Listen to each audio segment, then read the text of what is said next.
If you were going to look into how it is that enlightened people come up with really weird stuff, I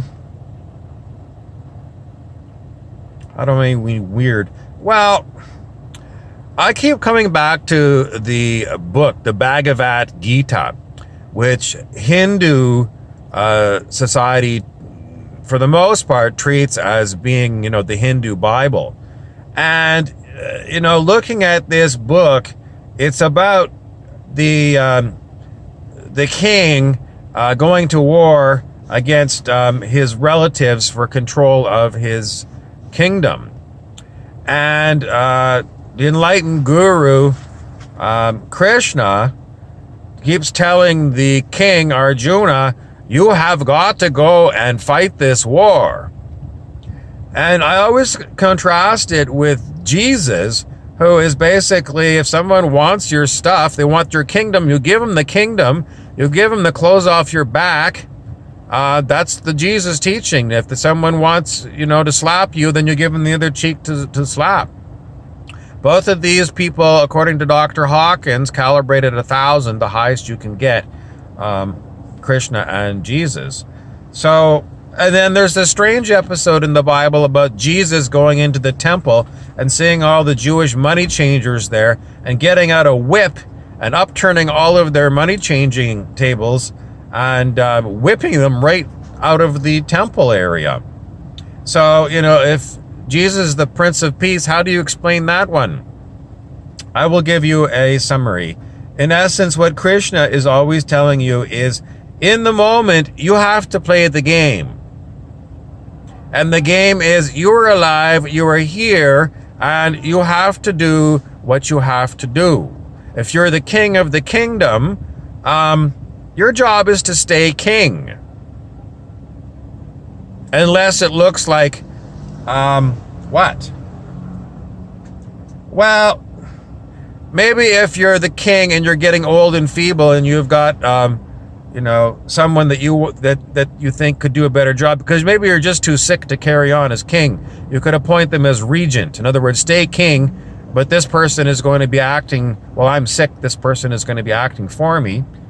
A formal abdication of your kingdom was done, someone wants to tell me 1936. It was Queen Elizabeth's uncle resigned, he abdicated because he wanted to marry Wallis Simpson, who was a divorced Catholic.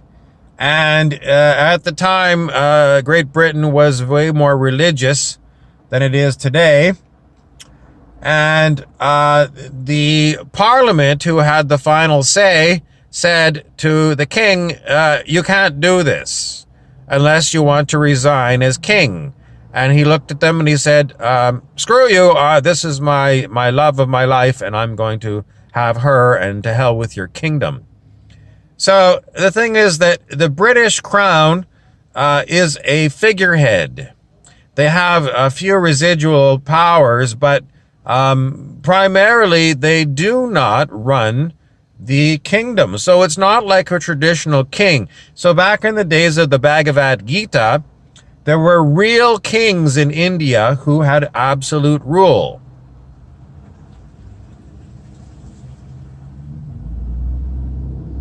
So anyway, the whole point of it is for an enlightened person, Krishna, to encourage his student, Arjuna, the king, to go and have a war with the rest of his family to keep the kingdom in his hands.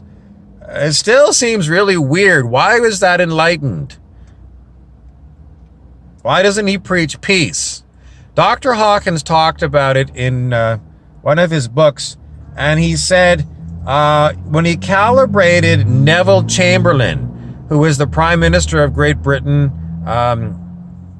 before Winston Churchill, he went and made a deal with Adolf Hitler, and he called it Peace in Our Time, and he was famously for showing this treaty that was signed. Well, Hitler went on and completely ignored the treaty, and he went and invaded a bunch of countries that he said he wouldn't.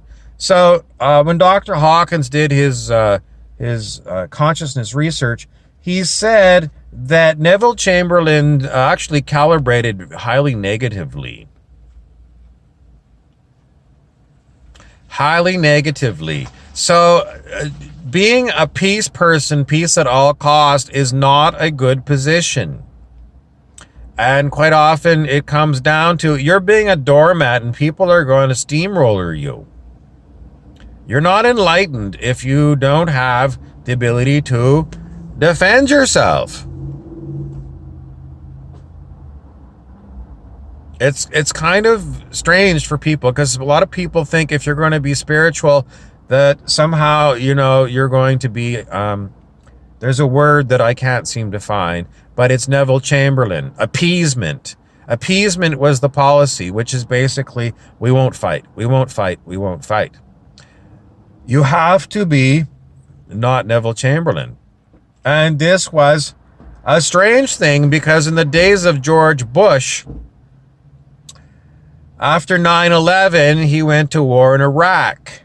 And Dr. Hawkins said that George Bush's position calibrated, I think it was in the 300s, which was above the level of negativity. And a lot of people in the spiritual student group said this is wrong because George Bush is an animal. And it's very hard to tease out exactly what was going along. Because in my opinion, George Bush planned 9/11. Dick Cheney, George Bush, and his cronies planned 9/11, and they planned to conquer the Middle East. Paul Wolfowitz's plan for the new American century. So they were warmongers, and they had all of this planned, and they wanted the American people to give them permission to go and do all their warmongering. So they set it up by this Twin Towers attack, and then blaming Saddam Hussein for it. Well, originally it was Osama bin Laden, who was Saudi, and he was living in Afghanistan, and somehow Saddam Hussein had nothing to do with it, but he was the one that they wanted to attack. And Dr. Hawkins said that George Bush's position, he got it wrong. We all knew it at the time, because George Bush is a very low calibrating president, and all the policies of that administration are demonic. So Dr. Hawkins didn't always get it right. And so what did he get right? Did he get it right that love and enlightenment are higher in consciousness than reason?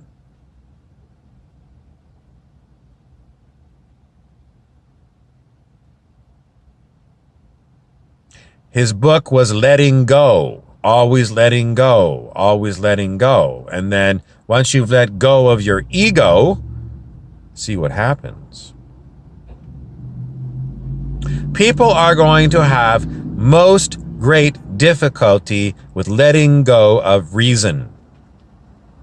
Dr. Hawkins even said this is the biggest barrier to spiritual enlightenment. People don't believe getting rid of reason is a good idea.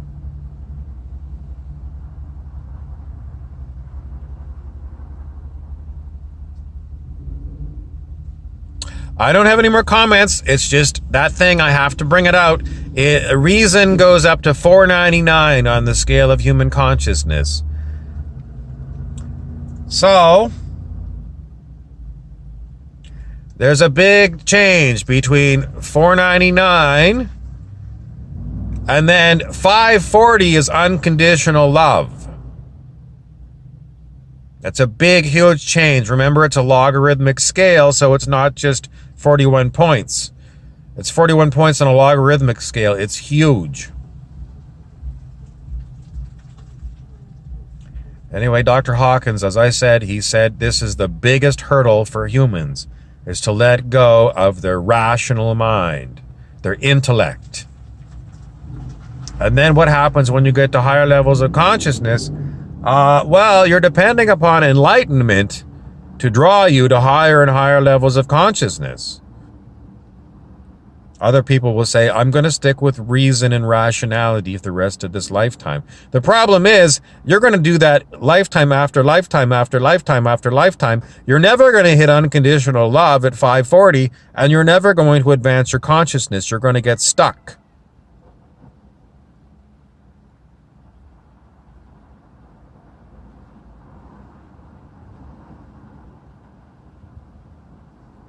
The rational mind is going to be a thinking mind. It's going to be doing sort of the pros and cons of decisions.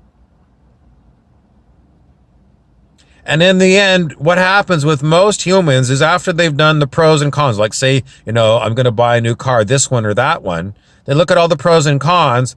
And in the end, I was a car salesman. I know what makes people buy. Emotion. People don't buy on the pros and cons. They'll do that as an exercise of reason. And in the end, they'll go with the emotional decision. Emotion sells the car. Take it from a car salesman, me.